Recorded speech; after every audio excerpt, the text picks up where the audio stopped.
Third semester audience पिला तुमको आज वीडियो स्वागत करुच्ची। आज वीडियो में एमती क्वेश्चन आलोचना करवा जो क्वेश्चन तुम एग्जाम में आसवा थुआ है जो आम 2018 ରୁ 2024 पर्यंत क्वेश्चन आंसर आलोचना कर तो देखो ना से क्वेश्चन मान मध्य बारंबार रिपीट होगी आसुवा गोटे कौन गोटे गुरुत्वपूर्ण क्वेश्चन होची ओडिया लिपिर उन्मेष आलोचना कर तो बहुत पे कमेंट रहा है क्वेश्चन गुड़िक क्लास करूँ तो जहाद्वारा कौन होना लंग क्वेश्चन गुड़िक क्लियर हो तो देखो ना तो सर्ट क्वेश्चन क्लास गुड़िक सब क्लियर हो गला तो जो पे जाकि देखी न तो जल्दी जाकि देख तो देख पे आज आम लंग क्वेश्चन देखा है जो ओडिया लिपिर उन्मेष विषय आलोचना कर आज वीडियो जब गोटे पिला देखुँ सी एग्जाम 100% लिखिपार है देख पे कहार को किसी हबार नहीं तुम एग्जाम खाली था कि तुम एग्जाम 10 दिन छाड़ी था तो मोर किसी मैटर करनी आज यही लंग क्वेश्चन तुम 7 मार्क हो पारे यही लंग क्वेश्चन तुम 15 मार्क हो पारे ओडिया लिपिर उन्मेष संपर्क आलोचना कर क्यों अंचल प्रथम लिपिर उन्मेष होता अद्यापित सठिक भाव में निरूपण कर जे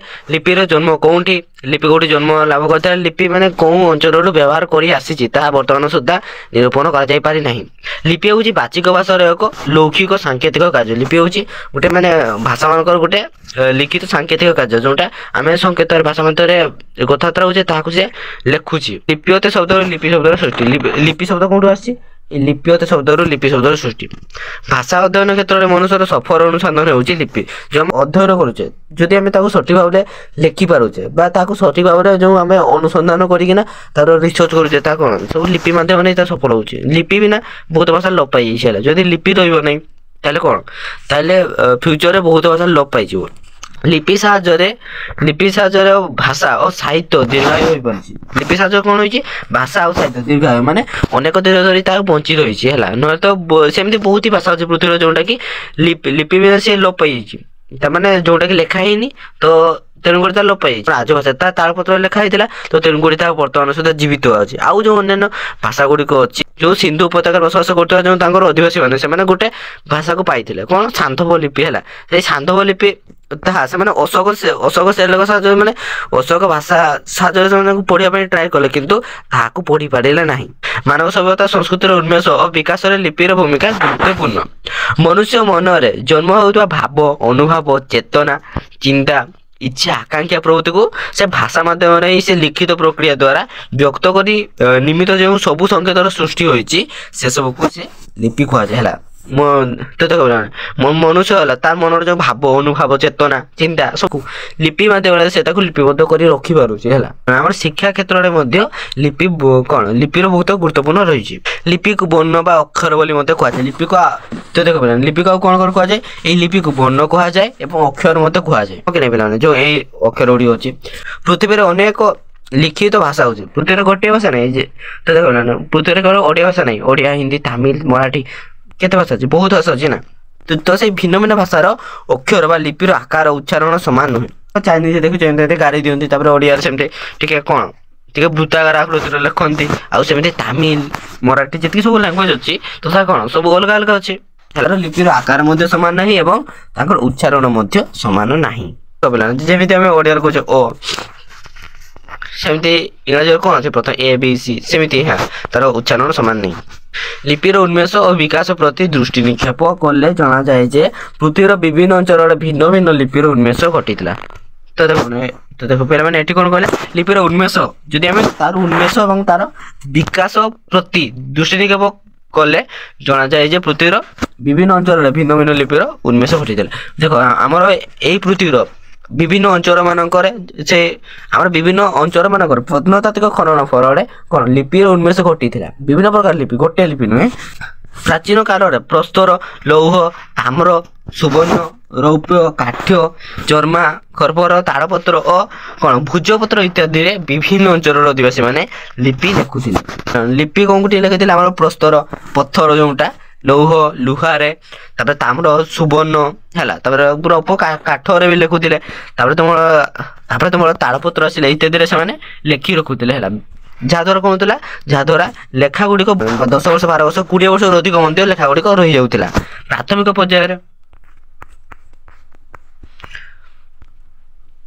ପ୍ରାଥମିକ ପର୍ଯ୍ୟାୟରେ ସାଙ୍କେତିକ ଲିପି ଲିଖନ ହେଉଥିଲେ ହେଁ ଲିଖନ ପଦ୍ଧତିର ଉଚ୍ଚାରଣରେ ଚିତ୍ରଲିପି ଓ ଧ୍ୱନିଲିପି ଓ ଶଙ୍କୁଲିପି ପ୍ରଭୃତି କ'ଣ ଲିଖନ ହେଲା। ତ ଦେଖ ଯେଉଁ ଆମର ଲିପିର ପ୍ରାଥମିକ ରୂପ କ'ଣ ଲିପିର ପ୍ରାଥମିକ ରୂପ ହେଉଛି ଚିତ୍ରଲିପି। এই ଚିତ୍ରଲିପି ମନୁଷ୍ୟ ତ ପ୍ରଥମେ ଡାଇରେକ୍ଟ ଲେଖି ନଥିଲା, ସେ ପ୍ରଥମେ କ'ଣ ସେଇ ଜଣକୁ ଦେଖି ଦେଖି ସେ ଅନୁଧ୍ୟାନ କରି ଲେଖିବା ପାଇଁ ଚେଷ୍ଟା କଲା। ଚିତ୍ରଲିପି ହେଉଛି ଲିପିର ପ୍ରାଥମିକ ରୂପ। ପ୍ରଥମେ ଗୋଟେ ଜିନିଷକୁ ସେମାନେ ଦେଖିକିନା ତାଠୁ ଅବିକଳ ସେମାନେ ଚିତ୍ର ଆଙ୍କୁଥିଲେ। ତ ସେଇ ଚିତ୍ର ମାଧ୍ୟମରେ ସେମାନେ ଭାବିଲେ ଯେ ଆମେ ଯଦି ଗୋଟେ ମଣିଷକୁ ଚିତ୍ର ମାନେ କ'ଣ ଆଙ୍କି ପାରୁଛେ ତାହେଲେ ଆମର ମନର ଭାବକୁ କାହିଁକି ଲେଖିପାରିବା ନାହିଁ। ତ ସେମାନେ ତ ଦେଖ ସେମାନଙ୍କ ପାଖରେ ସେଇ ମନୋବୃତ୍ତି ଆସିଲା। ତ ତେଣୁକରି ସେମାନେ କ'ଣ ଲିପିର ସେଥିରେ ଉଦ୍ଭବ ଘଟିଥିଲା। ଧ୍ୱନିଲିପି ଓ ଶଙ୍କୁଲିପି ପ୍ରଭୃତିର ଲିଖନ ହେଲା। ସର୍ବଶେଷର ଆଧାର ପରିବର୍ତ୍ତନ ଘଟି ଭିନ୍ନ ଭିନ୍ନ ଭାଷା ନିମିତ୍ତ ବିଭିନ୍ନ ଆକୃତିର ଲିପି ଜନ୍ମ ହେଲା। ବିଭିନ୍ନ ଆମେ କହୁଛେ ବର ଗୋଟେ ଆକୃତି ଏମିତି ନିମ୍ନ ହେଲା, ତାପରେ ତୁମର ପ ତ ସେମିତି ଭିନ୍ନ ଭିନ୍ନ ବର୍ଣ୍ଣର ଭିନ୍ନ ଭିନ୍ନ ଆକୃତି ହେଲା। ତାପରେ ଲିପି ଉଦ୍ଭାବନ ହେବା ପରେ ଭାଷା ବିକଶିତ ହେଲା। ଯେତେବେଳେ ଗୋଟେ ଲିପି ଉଦ୍ଭାବନ ହେଲା ସେତେବେଳେ କ'ଣ ହେଲା ସେତେବେଳେ ଆମ ଭାଷା ଗୁଡ଼ିକ ବିକଶିତ ହେବାରେ ଆରମ୍ଭ କଲା।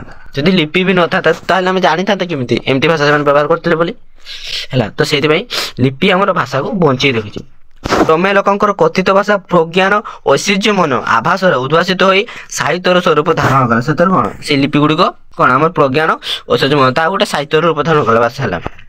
ସେଇ ସାହିତ୍ୟ ଥିଲା କଥିତ ସାହିତ୍ୟ। ତାକୁ କ'ଣ କୁହାଯାଏ କଥିତ ସାହିତ୍ୟ। ଯେଉଁ ଆମେ ମାନେ ଯାହା କଥାବାର୍ତ୍ତା ହଉଥିଲେ ତାକୁ ଲେଖା ହଉଥିଲା କିଛି ସାହିତ୍ୟିକ ୱାର୍ଡ ମାଧ୍ୟମରେ, ଯାହାକୁ କ'ଣ କରୁଥିଲା ତାହା ଟିକେ ଆଟ୍ରାକ୍ସନ୍ କରୁଥିଲା ହେଲା ଯେଉଁ ସାହିତ୍ୟିକ ୱାର୍ଡ ମାଧ୍ୟମରେ। ତ ଦେଖ ତା ଲେଖା ଯେତେବେଳେ କହିବି ହେଲା ଲିପି ଉଦ୍ଭାବନ ପରେ ସେହି ସାହିତ୍ୟକୁ ଲିପିବଦ୍ଧ କରାଗଲା। ଯେତେବେଳେ ଲିପିଟି ଉଦ୍ଭାବନ ହେଲା ସେତେବେଳେ କ'ଣ ହେଲା ନା ସେଇ ସାହିତ୍ୟକୁ ସେମାନେ ଲିପିବଦ୍ଧ କରି ରଖିଦେଲେ। ପ୍ରାଥମିକ ଅବସ୍ଥାରେ କାଠ ପଟ୍ଟା ଓ ଚମଡ଼ା ବା ଛାଲିରେ ଏହା ଲିପିବଦ୍ଧ କରାଯାଉଥିଲା। କୋଉଠି କୋଉଠି ଦେଖ କାଠ ପଟ୍ଟା ହେଲା ଆଉ ଯେଉଁ ଚମଡ଼ାରେ ମଧ୍ୟ ଲେଖୁଥିଲେ ଛାଲିଗାରେ ଥିଲା। ତ ସେ ଗାଡ଼ି ଲେଖୁଥିଲେ। ସାହିତ୍ୟର ମାତ୍ରା ବୃଦ୍ଧି ପାଇବା ପରେ ତାଳପତ୍ର ଭୁଜାପତ୍ର ଆଦିରେ ଲିପି ଲିଖନ କରାଗଲା। ଯେତେବେଳେ ସାହିତ୍ୟର ମାତ୍ରା ଟିକେ ବୃଦ୍ଧି ପାଇଲା ହେଲା ମାନେ ଅଧିକରୁ ଅଧିକ ଲୋକ ସେମାନେ ଲେଖିବା ପାଇଁ ଲାଗିଲେ। ତ ସେତେବେଳେ କ'ଣ କଲେ ନା ତାଳପତ୍ର ଆଉ ଯେଉଁ ଭୁଜପତ୍ର ସେଇଗାରେ ସେମାନେ ଲିଖନ ଷ୍ଟାର୍ଟ କଲେ। ଏହା ସୁବିଧାଜନକ ହେବାରୁ ପୃଥିବୀର ବିଭିନ୍ନ ଅଞ୍ଚଳର ପ୍ରଚଳନ ହେଲା। ଦେଖ ଯେଉଁ କ'ଣ କରିଥିଲେ ସେଥିରେ ପଥରରେ ଲେଖୁଥିଲେ ତାହା ଏତେ ବି ତାଙ୍କୁ ସୁବିଧା ହେଉନଥିଲା। ଯେତେବେଳେ ସେମାନେ ତାଳପତ୍ର ଆଉ ଭୁଜପତ୍ରର ବ୍ୟବହାର ଜାଣିଲେ ତ ସେତେବେଳେ ତାଙ୍କୁ ଲିଖନ ପଦ୍ଧତି ତାକୁ ଆସାନ ଲାଗିଲା। ସେମାନେ ଭାବିଲେ ଯେ ଆମେ କ'ଣ ସେମାନଙ୍କୁ ଆସାନ ଲାଗିଲା ତେଣୁକରି ଅଧିକରୁ ଅଧିକ ଲୋକ ତାଳପତ୍ର ଆଦିରେ ଲେଖିବା ପାଇଁ ଲାଗିଲେ। ପ୍ରାଚ୍ୟ ଦେଶମାନଙ୍କରେ ତାଳପତ୍ର ବା ଭୁଜପତ୍ରରେ ଏବଂ ପାଶ୍ଚାତ୍ୟ ଦେଶମାନଙ୍କରେ ପାପିରସ ନାମକ ଏକ ବୃକ୍ଷରୁ ପ୍ରସ୍ତୁତ ପାଟିରେ ଲିପି ସେମାନେ ଲିଖନ କରୁଥିଲେ। ଯେଉଁ ସେମାନେ ପାଖାପାଖି ଦେଶ ଗୁଡ଼ିକ ଥିଲା ସେଠାରେ କ'ଣ କରୁଥିଲେ ପାପିରସ ଗୁଡ଼ିକ ଏଇଟା ଦେଖ ଗୋଟେ ଗଛ ନାମଟା ପାପିରସ ନାମକ ଗୋଟେ ବୃକ୍ଷ ଥିଲା। ତ ସେଇ ବୃକ୍ଷର ପଟିରେ ହେଲା ପ୍ରସ୍ତୁତ ଗୋଟେ ପଟି ସେମାନେ ଗୋଟେ ବୃକ୍ଷକୁ କାଟିକି ଗୋଟେ ମାନେ କ'ଣ ଗୋଟେ ପଟା ଆକୃତିରେ କରୁଥିଲେ ପତଳା ପଟା ଯେଉଁଟା ହେଲା। ତ ସେଇଠି ସେମାନେ ଲେଖା ଷ୍ଟାର୍ଟ କରୁଥିଲେ। ତ ସେମାନଙ୍କୁ ବି ଆସାନ ଲାଗୁଥିଲା। ପରବର୍ତ୍ତୀ କାଳରେ କାଗଜର ଉଦ୍ଭାବନ ହେଲା। ତାର ଦେଖ ପିଲା ତାର ବହୁ ବର୍ଷ ପରେ କାଗଜର ଉଦ୍ଭାବନ ହେଲା। ପାପିରସ ଗଛର ଗଣ୍ଡିରୁ ପ୍ରଥମେ କାଗଜ ପ୍ରସ୍ତୁତ ହେଲା। ଦେଖ ଯେଉଁ ତୁମର ପାପିରସ ଗଛ ଗୁଡ଼ିକ ତାହା ହେଲା ତାହା ତୁମର ଯେତେ ପତଳା କାଟିଲେ ବି ତାହା ଫାଟେ ନାହିଁ। ତେଣୁକରି ସେଇ ଗଣ୍ଡିରୁ ପ୍ରଥମେ ଗୋଟେ କାଗଜ ପ୍ରସ୍ତୁତ କରାଗଲା। ପାଶ୍ଚାତ୍ୟ ଦେଶର ପେପର ସେଥିରେ ତାହା କ'ଣ କୁହାଗଲା ପେପର କୁହାଗଲା କାଗଜକୁ। ଏହା ସୁବିଧାଜନକ ନ ହେବାରୁ ବାଉଁଶ ମଣ୍ଡ ଓ ବବାଇ ଘାସ ପ୍ରଭୃତିରୁ କାଗଜ ପ୍ରସ୍ତୁତ କରାଗଲା। ସେମାନେ ଦେଖିଲେ ଯେ ତା ଯେଉଁ କାଠର ଗଣ୍ଡିରୁ ସେମାନେ ପ୍ରସ୍ତୁତ କରୁଥିଲେ ତାହା ତାଙ୍କୁ ସୁବିଧାଜନକ ହେଲା ନାହିଁ। ତାକୁ ବହୁ ପରିଶ୍ରମ କରିବା ପାଇଁ ପଡ଼ୁଥିଲା ସେଇ କ'ଣ ଗୋଟିଏ ଦୁଇଟା ପେପର ପାଇଁ। ତ ସେମାନଙ୍କ ତ ସୁବିଧା ହେଲାନି। ତ ସେମାନେ କ'ଣ କଲେ ନା ଆମର ବାଉଁଶର ମଣ୍ଡ ଓ ବୋବାଇ ଘାସ ପ୍ରଭୃତିରୁ ସେମାନେ କାଗଜ ପ୍ରସ୍ତୁତ କଲେ। କାଗଜର ପ୍ରଚଳନ ହେତୁ ଲିପିର ପ୍ରଚଳନ ବ୍ୟାପକ ଓ ବିସ୍ତୃତ ହୋଇଥିଲା। ଯେତେବେଳେ କାଗଜର ପ୍ରଚଳନ ହେଲା ସେତେବେଳେ କ'ଣ ହେଲା ଆମର ଲିପିର ପ୍ରଚଳନ ବ୍ୟାପକ ଓ ବିସ୍ତୃତ ହୋଇଗଲା। ମାନେ ଚାରିଆଡ଼େ ଦେଖ ଲିପିର ପ୍ରଚଳନ ଚାରିଆଡ଼କୁ ଖେଳିଗଲା ହେଲା। ତ ସମସ୍ତେ ଏହି କ'ଣ ଲେଖିବା ପାଇଁ ଲାଗିଲେ ଲିପି ବ୍ୟବହାର କଲେ। ଭାରତରେ ଆଜିକୁ 5000 ବର୍ଷ ପୂର୍ବେ ଏକ ଉନ୍ନତ ମାନବ ସଭ୍ୟତାର ବିକାଶ ଘଟିଥିଲା ଏବଂ ସେମାନେ ଉନ୍ନତ ଲିପିର ବ୍ୟବହାର ଜାଣିଥିଲେ। ତେଣୁ ବ୍ୟକ୍ତ କରାଯାଇପାରେ ଯେ ଭାରତର ଏକ ସ୍ୱତନ୍ତ୍ର ଲିଖନ ପଦ୍ଧତି ଦ୍ୱାରା ଯୋହିରୁ ସନ୍ଧବ ଲିପି ଜନ୍ମ ନେଇଥିଲା। କ'ଣ ଲିପି ଦେଖ ମୁଁ କହିଥିଲି ଯେ ସନ୍ଧବ ଲିପି ବ୍ୟବହାର କରାଯାଇଥିଲା।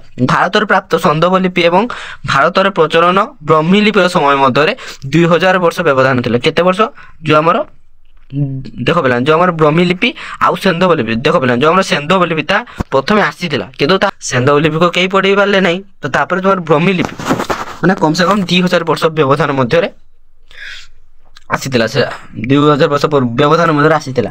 ଅଦ୍ୟାବଧି ସୈନ୍ଧବ ଲିପି ଓ ବ୍ରହ୍ମୀ ଲିପିର ମଧ୍ୟବର୍ତ୍ତୀ କାଳୀନ କୌଣସି ଲିପି ଆବିଷ୍କୃତ ହୋଇନଥିଲା। ଦେଖ ପିଲାମାନେ ଯୋଉ ତମର ସୈନ୍ଧବ ଲିପି ଆଉ ବ୍ରହ୍ମୀ ଲିପି ମଝିରେ ହେଲା ଆଉ କୌଣସି ଲିପି ଆସିନଥିଲା ହେଲା। ଫାଷ୍ଟ ଆସିଥିଲା ସୈନ୍ଧବ ଲିପି ତ ତାହାକୁ ଯେତେବେଳେ ପଢି ହେଲା ନାହିଁ ତ ଡାଇରେକ୍ଟ ବ୍ରହ୍ମୀ ଲିପି ଆସିଥିଲା। ସୈନ୍ଧବ ଲିପିର ପଠୋଦ୍ଧାର ସମ୍ଭବ ହୋଇପାରି ନଥିଲା, ମାନେ ତାକୁ କେହି ପଢିପାରି ନଥିଲେ।